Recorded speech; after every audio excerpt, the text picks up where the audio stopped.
Welcome to Deja View, where we flash back over 18 years of programming on the school channel. I'm your host and resident old guy, getting older every week, Gary Kramer, and with me are both my girls this week, Amy Marsh and Diane Stowe. Hi. Welcome back. We're sorry you were sick last week. Yeah, me too. Feeling better? I'm feeling much better. And you feel good? Yep. We were just talking about how everyone feels healthy today. It's been a while since that's happened. The weather's been so crazy that people get sick all the time. But we feel good because you're with us tonight as we continue our series on shows that were once on the school channel but are no more. And today's show focuses on a school channel producing family, the Murphrees. Jim Murphree was the president of the Professional Educators of Norman, and he produced a show for the school channel called Class Action. And his wife, Diane Ward Murphree, was the activities director at Norman High School, is still and will be next year. She'll continue in that position. And she has done lots for the school channel over the course of her time here at Norman High. And she has access to all of our campus leaders. As both of you know, she teaches a leadership class, and she works with Student Congress and the junior class officers, senior class officers. So she has access to a lot of the campus leaders and personalities here at Norman High School. And so we took advantage of that access by having her produce a show or a segment for a show called Tiger Talk, where she would talk to campus leaders. So both the Murphrees are good conversationalists, and we put those skills to work on the school channel in the late 80s and early 90s. So today's show is dedicated to the Murphrees. West Mid-High teacher Mary Jane Argentos with students John Sparks and Ernestine Green demonstrate class action as they talk to our host Jim Murphree about their Red Ribbon Week activities in 1989. And I'm here for your help. Yeah. And everything, he just stayed with the students. I think another significant activity, one that's having a big impact, are our T-shirts that Yes, we let's brought talk for about you the to T-shirts. see. They say "drugless, y'all" on the front, a bit of anti-establishment jargon there. But these were supplied, at least in part, by Norman merchants. Coy Wright and Dale Daniels and Jerry Mowdy of Coca-Cola made sizable contributions to allow us to have our own T-shirts printed for our students to be able to actually publicize and stand up and be proud of the fact that they are drug-free. They paid a small amount for their T-shirts, and if they were willing to sign a pledge to remain drug-free during our program. And so the typical student, you know, has signed up to stand and be counted as drug-free. So I'm sorry, but the sponsors are Wright's, IGA, Wright's IGA, and Reynolds Ford, and Coca-Cola. And Coca-Cola. I That's see. right. And well, now how about the drugless y'all? How did that? Whose idea was that, or how did that come about? It was at Reach. One of our speakers was holding up T-shirts of different kinds of sayings on them, and he said, "Here's one for all you Oklahomans, drugless, y'all." And it kind of stuck there. Since they're from Oklahoma, yeah, y'all. Oh, so that was chosen at Edmond this summer. They had it, and we carried it to our school. Caught on. Yeah. I see. To bring to our school. I see. Well, it is catchy. All right. So, how about the rest of the week? What are some of the other activities at West in connection with the program? We're having a number of speakers and people from the community who have taken the time to come in and spend quite a few hours at our school. And in some cases, Virgil Simmering, who is a doctor here in Norman, is actually coming into our school for 2 hours a day for the entire week. And he will meet at some point with every student on our campus and talk about the physiological aspects of drug and alcohol use. And that kind of immediate interaction with an adult, I think, is really very important. The mayor is coming to talk with the Oklahoma History classes. Dick Schwartz, who is a clinical psychologist from Oklahoma City, is coming in to talk about musicians and their involvement with drugs and alcohol in their profession. A lot of people who are willing to come in and make themselves available to our students, and that's a really important aspect. It sounds like this is a program that's not simply being carried out in homeroom or after school or at lunch, but it is integrated into the curriculum. Is that correct? Definitely. That's really the focus of the program is curricular, and our faculty spent a good deal of time in teacher in-service early in the year preparing for the program. They then worked by department in order to provide what we think is a unique program in drug education, and that is that every student will receive 30 hours of preventive education. Every class, every hour of the day for a full week is involved from the standpoint of their particular piece of the curricular pie. That was Jim Murphree exploring some class action with Mary Jane Argentos from West and two students from West, John Sparks and Ernestine Green. They have since graduated from the high school. They had a big impact on the campus while they were here. Ernestine was really involved in Student Congress, and she went on for a while to be a recruiter for the University of Oklahoma, and a good representative she was. John's now studying to be a chiropractor. Oh, wow. And what a delightful young man he was. He was involved in the show choir, and when he was that age, he was a competitive bodybuilder in the teen division of that whole sport, and I think he's still involved in that. And he is dating his high school sweetheart, Erin Humphrey, and Erin is here on Norman Heights campus doing some observations and as she prepares herself to be a teacher.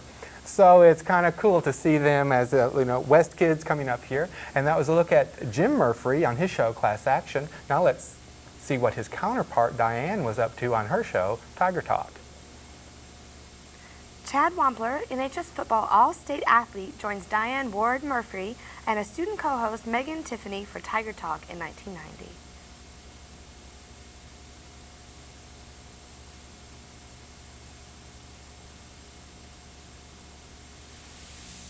Welcome back. We're with our next guest, Chad Wampler. Okay. Did you forget your question? Meg, Yes. Here we went over this and went over this. You're going to ask him where he was when he found out. Okay, where were you when you found out about getting All-State? I was in the weight room. I went in and talked to the coaches. It was his day we got out on Christmas break, and I went in and talked to him. And Coach Peters came up and he said congratulations, but he didn't tell me what for. And he just smiled at me. So I walked off because coaches, they're like that, and they don't always tell you what they're talking about. And so I walked off, and Coach Taylor came up and he told me that I'd made it. Chad, did you know that you'd been nominated? Yeah, I knew that I'd been nominated because Coach Peters had told my father that I'd made the West 5A All-Star team, which it nominates you for the All-State team. And so I knew I was up for nomination. What position do you play? Offensive guard. Did you have even an inkling that, you probably did have some idea that you might make it, but, was it still a big surprise? Yeah, it was, because during the season, I thought I was having a pretty good season, and I thought I had a chance, but then, the Oklahoma City paper came out with their big all-city team. And I didn't make the big all-city team. Oh. I didn't make honorable mention, and Trey did. And then they came out with their all-state team, and I didn't make it either. But I still thought I might for the coaches. And Coach Pierce told me I still had an okay chance. And then I did, and I was pretty happy. Shows you how much they know, right? Yeah. Okay. Since y'all were having a bad season, weren't you just ready to give up, or did you? Sorry about your bad season. But weren't you ready to give up? Did you work as hard as you? Yeah, we did. This team, from the start of the season, we worked harder than any other of the years we had been here. the other 2 years, we were expected to be really well, but we didn't always practice well or anything. But this year, we did from the start of the season to the finish. And that's why near the end of the season, we were playing really well at the end of the season. Well, and plus you lost some games really. That was some close games, Yeah, too. all through the year. Putnam City North, we lost by 5 points in the last 2 minutes of the game. So. But for me, the teams that I've been on at Norman High, this one made more improvement than all the rest. The others, they hit their peak like the first or second week of the season. But this one, it got better as the year went on. We were a pretty good team at the end of the year. Now, Coach Wade started out with not the. Well, I guess I'm trying to say the 2 platoon system, right? Where you did not play both ways. You just played one way. And at the end of the year, did they go back to kind of playing both ways then? I thought it was more towards the first of the year that they went back, didn't it? Well, it was when we started district play. When we started district, we went back to 1 platoon, so everybody went both ways. But some of the people still just played one way.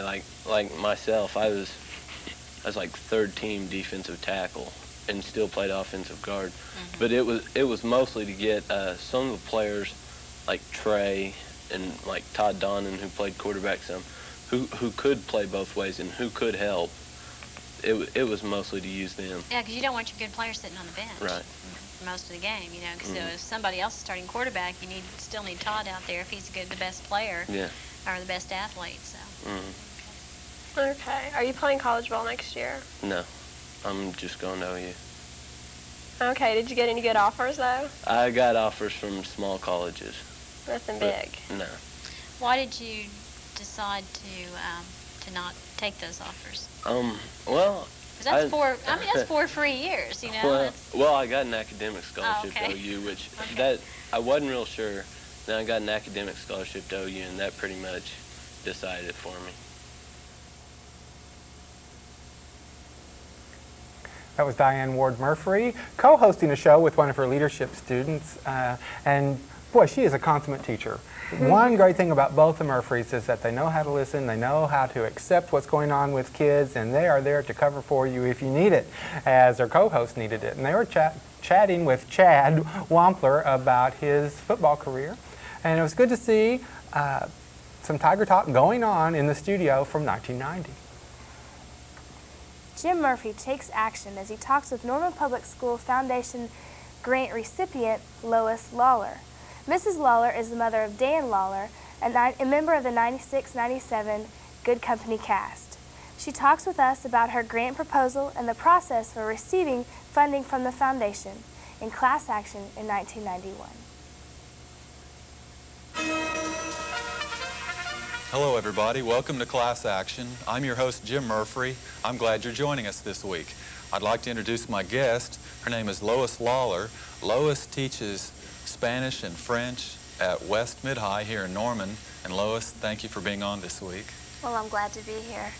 You have been selected, and this is a tremendous achievement. And I wanted to have Lois on this week to highlight something that's happened to Lois that is very special for Lois and for West and for the Norman Public Schools. And I'll get into that here in a minute, but first I want to give everybody a chance to learn a little bit about you, something about you and your background. Could you tell us a little bit about yourself? Sure. I'm originally from Oklahoma City. I attended high school at Bishop McGinnis and went on to the University of Kansas and the University of Oklahoma. I received a BA and an MA in Spanish with French minors while I was there. I've taught at OU for a couple of years. I've taught in Tuttle. I've taught in Houston. I've taught in Norman. I'm on my 13th year. I've taught at Longfellow for 6 years and then over at West now for 6.5. Goodness, you've been around. Well, have to keep moving fast, I guess. Okay, now the purpose of this show is to explain an award, or I guess you can call it an award, or it's a very special something that you've been named to, and it's got quite a long name, so I'll read off the name slowly.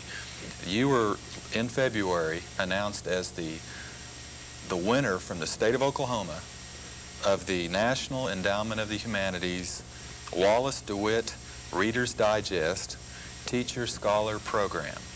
Okay, now the first question I want to ask you, Lois, is what exactly is this program about?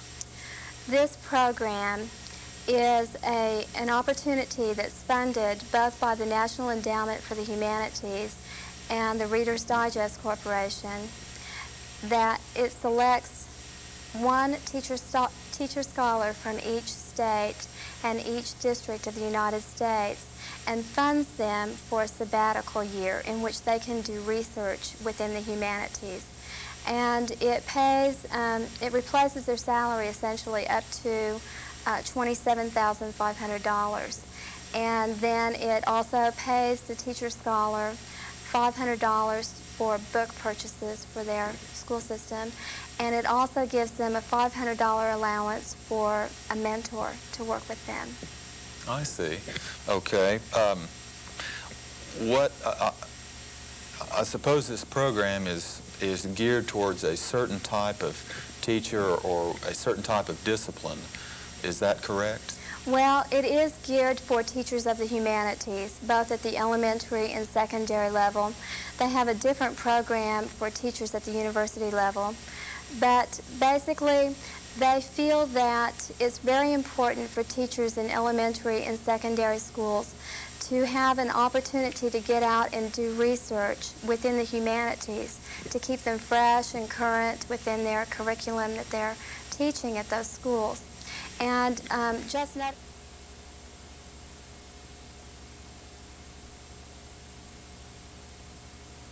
That was Jim Murphree talking with Lois Lawler about some of her accomplishments in 1991, and quite an accomplished teacher she is, a foreign language teacher. And we were just talking about what a sweetheart Jim Murphree is and continues to be an inspiration to us all. And you were telling about something happened. You're in leadership class with Mrs. Murphree. One of my best friends in leadership class with Ms. Murphree, and on Valentine's Day, it was a couple weeks ago, it was on Friday, well, he came in on, I think on Monday, I think it was a 3-day week, and he said, well, Valentine's Day shouldn't be a day, it should be a week.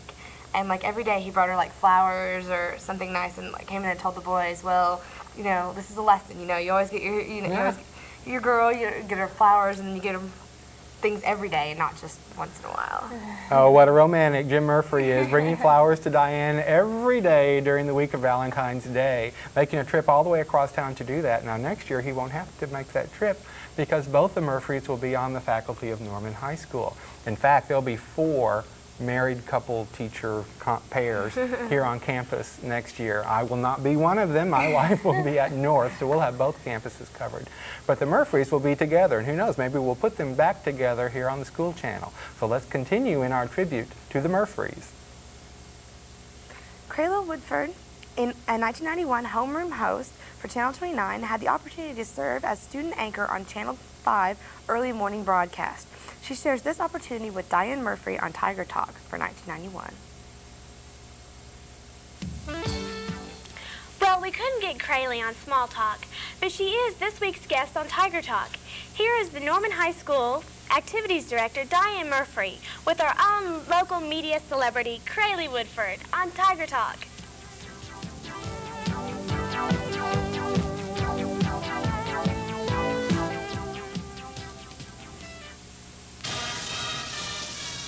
Hi, welcome to Tiger Talk this week. Next week will be Norman High School spring break, so I don't want any of you eager students up here every day next week wondering where everybody is. Everybody go out and have a good time on spring break. Craylee Woodford is here today, and Craylee is doing a really wonderful thing, and that is she has been selected as a Channel 5 teen spokesperson. Yeah, that's quite a long title there. Craylee, I guess, you know, when I found out about that, that was really exciting. You know, that was really neat for you. But how did you go about? I don't even think I knew you were in the running or had even applied or whatever. How did you go about finding out about it first of all, and then what was the process you went through to get it? Well, my mom teaches at Whittier, and last year I auditioned too and didn't make it, and so I knew about it. And the auditions are for people from 12 to 16, I believe. And so I just was thinking, well, I could do it again this year. And my mom was telling me about it and asked if the high school had said anything, and they hadn't. So she brought the stuff home for me, and I just went to Miss Merriman and had her write me a recommendation. And in December, I went up and auditioned, and there were about 310 people, I think. Wow. So I auditioned. We had a semi-cold reading. They gave us a script when we got there, and then we had like, I guess, 15 minutes to look over it and then read it in front of the camera. And they narrowed down to, I think, 12 News Corps members, and I was selected as part of that. And then they also, out of those 6, they had 6 girls and 6 guys, and out of the 6 girls and guys, they had 3 boys and 3 girls for the anchor people that they'd picked, and they interviewed our families, well, my mom and dad and aunt, Really? and they picked us. Now, well, why did they interview families? That's interesting. That It's they did that. a major time commitment. And for most, see, I'm the only one that's 16, and so I can drive up there, but no one else can, and your parents have to be willing to bring you up there at 5 o'clock in the morning, and so they had to make sure, because 3 of the people that they picked as anchor finalists lived in Comanche or Marlow or Duncan, and those people it takes an hour and a half to get up to the studio, an hour and a half or 2 hours. And so they had to talk to their parents and make sure that they were willing to make that time commitment, and most of them weren't. Really? So they would never get any sleep. Right. One of the backup anchors is from Marlow, and he gets up at 3 o'clock in the morning. Oh my God. So it's a major time commitment. Now, 2 of you were selected. A young man was selected with you. How old is he, and where is he from? His name's Michael Kress, and he's 15. He's from Choctaw. Okay, so he doesn't have far to go. Both of us have about 30, 35 minutes. Okay, what you said the high school hadn't said anything. That was Diane Murphy, one of my favorite people of all times, talking with Crayley Woodford, one of my favorite students of all time, about her experiences as a teen anchor in a special program that Channel 5 was doing that year. That's really neat. It was really a good opportunity for her, and we are so proud of Crayley because she took advantage of lots of opportunities, not only that we provided, but that the state provided. And it was tough because, as you heard her mention, she'd get up like in the middle of the night, like 4 o'clock, and drive up there and get ready to do the anchor spot because it was the early morning news show. I don't think 5 Alive does that anymore. It was a huge problem to get the kids there. I mean, most high school kids can't even make it to campus on time, and here Crayley was driving to Oklahoma City to do a newscast before she ever came to school. Crayley went on to go to school at Vanderbilt, and so did her sister Hillary. And I had both of the Woodford girls in media class, and I'm proud of them both. And their mom, Mandy, is one of the Psych Teachers of the Year this year. So congratulations to her. Lots of success in the Woodford family. Jim Murphy brings us action from the classroom as he introduces a look at Whittier's School Out of Doors in 1990. This annual event was held at the OU Biological Station at Lake Texoma. I'm your host, Jim Murphy. I have no guests this week. Instead, I'm going to show you a video that I took myself down at School Out of Doors. That's the program Whittier Middle School has for its 8th graders, where in the last week of April, we take our entire 8th grade class, or very nearly the entire 8th grade class, and take them down to Lake Texoma to the University of Oklahoma Biological Station for a week's worth of learning and fun. And this year I went, as I have for nearly all the years that School Out of Doors has been in effect, and I took a video camera with me to take some shots of sod. And for those of you that have never been down there, this will be a real treat for you, I think, to get an idea of what School Out of Doors is really like. And for those of you that have been there once or twice yourself, it may bring back some pleasant memories of School Out of Doors. So we'll just go ahead and roll the camera and take a look at the video and see what it's like at Whittier's School Out of Doors.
That was a look at Whittier's School Out of Doors from 1990 at Lake Texoma, the OU Biological Station.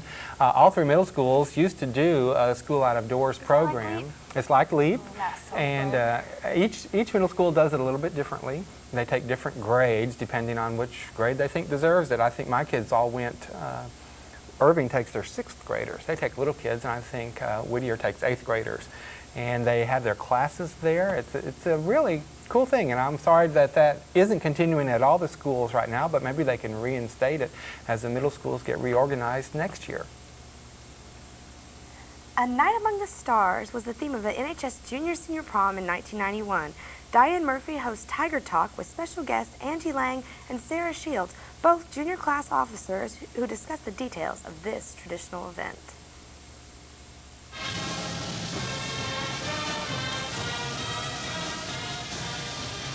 Hi, welcome to Tiger Talk. This weekend will be kind of a big event around here. It is the annual Cheer Pom mascot tryout here at Norman High School. The cheerleader tryouts will be in the North Gym, the Pom tryouts in the cafeteria. So don't miss those. They start at 8 o'clock in the morning and run pretty much all day until 3 o'clock, and the admission is $1. But another big event around here is the Norman High School Prom, and that's May 4th. The two people I have on today are the two people partially responsible for the prom, and that is Angie Lang and Sarah Shields. And so I want you two to tell them all about the prom, get everybody at Norman High School to come to it by telling them all about it, and then I won't talk anymore. You guys can just do all the talking. Now, first of all, why are you two responsible for the prom? I mean, I know there's 6 other people, but first of all, how'd you get that in that position? And then let's tell a little bit about the prom and that kind of stuff. How do we get junior senators? Well, it's 8 junior senators are in charge of the prom. Okay, so you guys pick the theme and all that stuff. Okay, so tell them what the theme is and then a little bit about what they need to know about the prom. Okay, the theme this year is A Night Among the Stars, and it's kind of a Hollywood theme, kind of in California and stuff. We already have T-shirts and stuff that you can purchase for $10 before school and at lunch. And it's going to be really neat. It's going to be really different than the last couple of years. Yeah, I think so. Right. We've had a lot of kind of,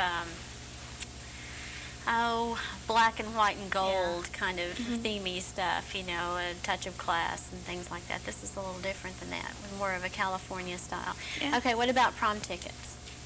They're $15, and they're on sale at the library and in your office, Miss Murphrees' office. And you can get them about any time. They're going to start on sale next Monday. So it'll be the 15th. Right. Okay, that's when this is going to show next week. Okay, so how did you guys go about picking the theme? It started last December.